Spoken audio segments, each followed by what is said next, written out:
Cinta palsu melahirkan fanatisme, radikalisme, dan ketaatan buta.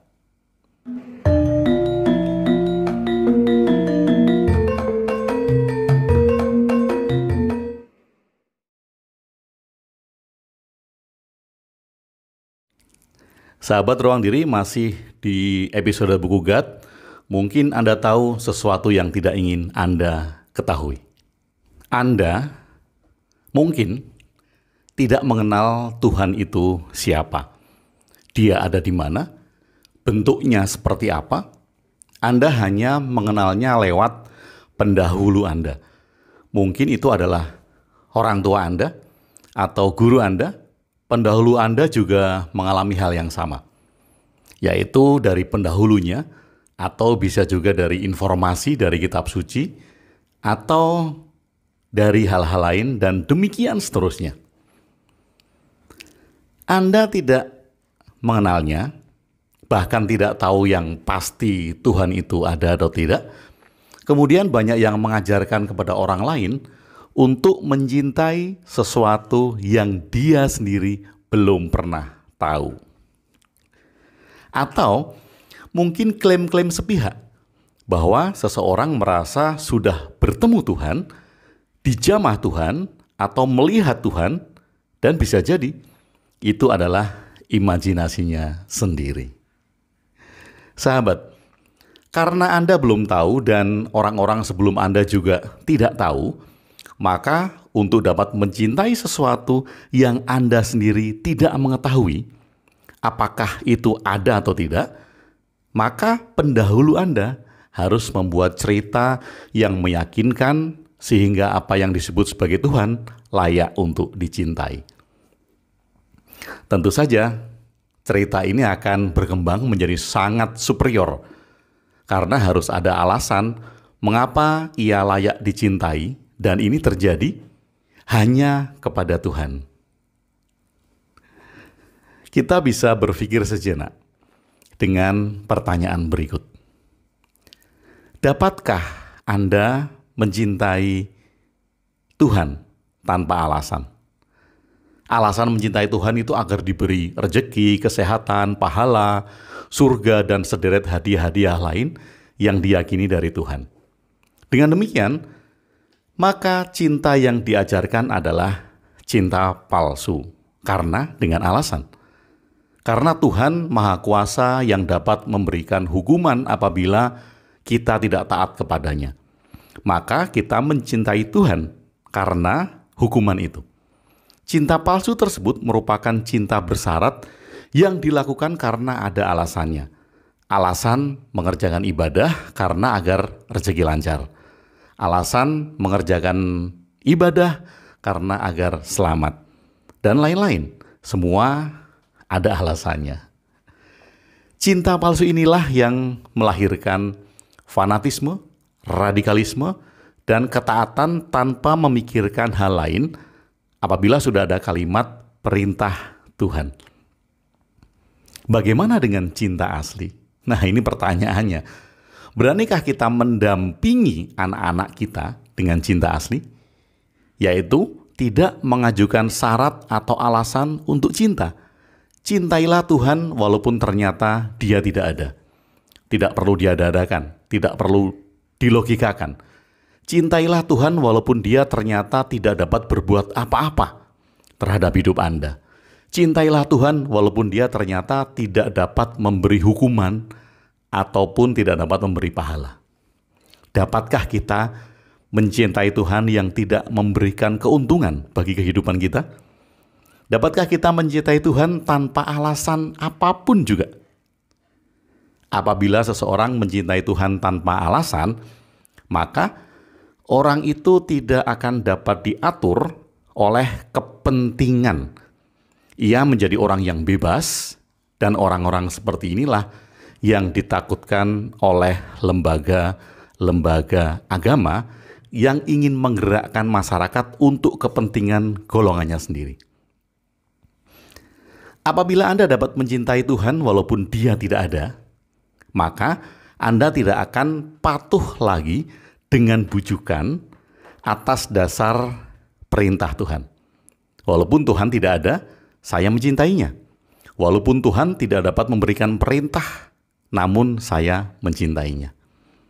Cinta asli seperti inilah yang melahirkan manusia alami dan manusia bijaksana, yaitu manusia yang tidak memilih, tidak memilah dalam kehidupan, dan dia menjalani semua hal yang hadir dalam hidupnya.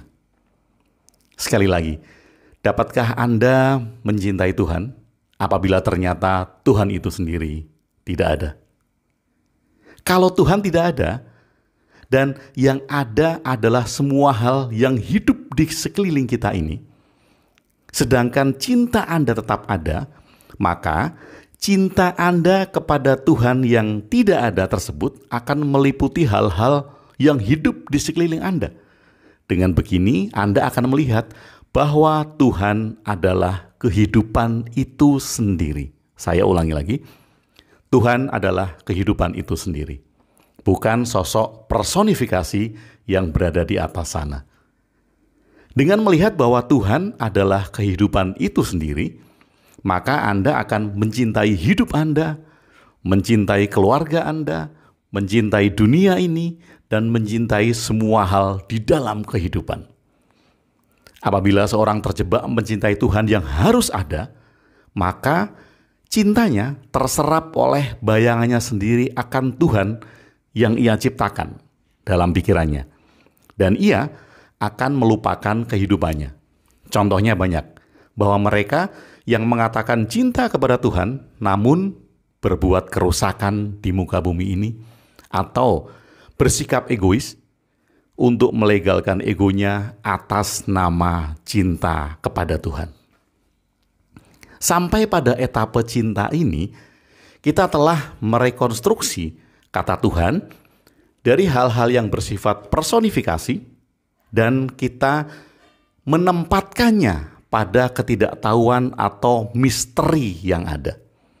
Karena apabila Tuhan dipersonifikasikan seperti selama ini yang terjadi, maka akan terjadi transaksi dagang, yaitu hubungan timbal balik antara manusia dengan Tuhan. Manusia melakukan ibadah sebagai tindakan cintanya, namun ia berharap hal-hal yang menguntungkan dirinya dari Tuhan. Kalau kita melihat di sisi yang lain, mengapa masih banyak yang merusak kehidupan? Bahkan oknum agama yang satu membenci agama yang lain. Mengapa tidak ada cinta tanpa syarat yang tumbuh dari oknum agama itu? Saya katakan tidak ada karena dari awal seseorang sudah diajari untuk melakukan sesuatu dengan imbalan di dalam transaksi tersebut. Nah, kemudian yang lebih utama lagi adalah dari awal banyak dari kita sudah diberikan sosok pembanding dari Tuhan yang merupakan lawan dari Tuhan. Sosok itu adalah setan, penggoda yang harus dibenci.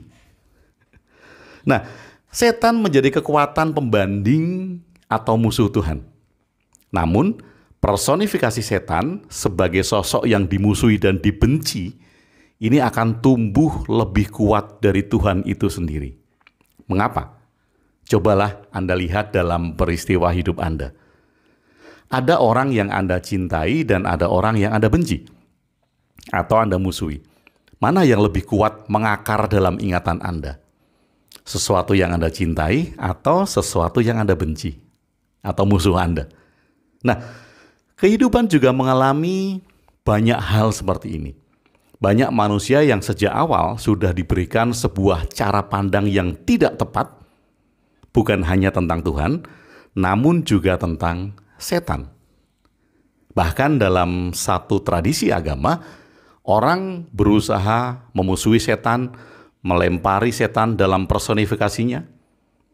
Maka kekuatan benci ini yang merupakan sisi lain dari cinta akan mewujud di dalam kehidupan dan banyak dari kita yang tidak menyadarinya. Sahabat, di akhir video ini mari kita bercermin kembali dengan pertanyaan ini lagi. Cintailah Tuhan walaupun ternyata dia tidak berbuat apa-apa terhadap hidupmu.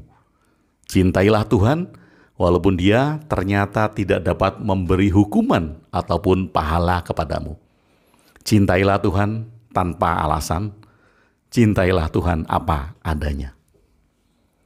Sahabat Ruang Diri, terima kasih sudah bersama saya, Agung WB di Ruang Diri, dalam episode Buku Gad. Mungkin Anda tahu sesuatu yang tidak ingin Anda ketahui. Salam cinta dan bahagia.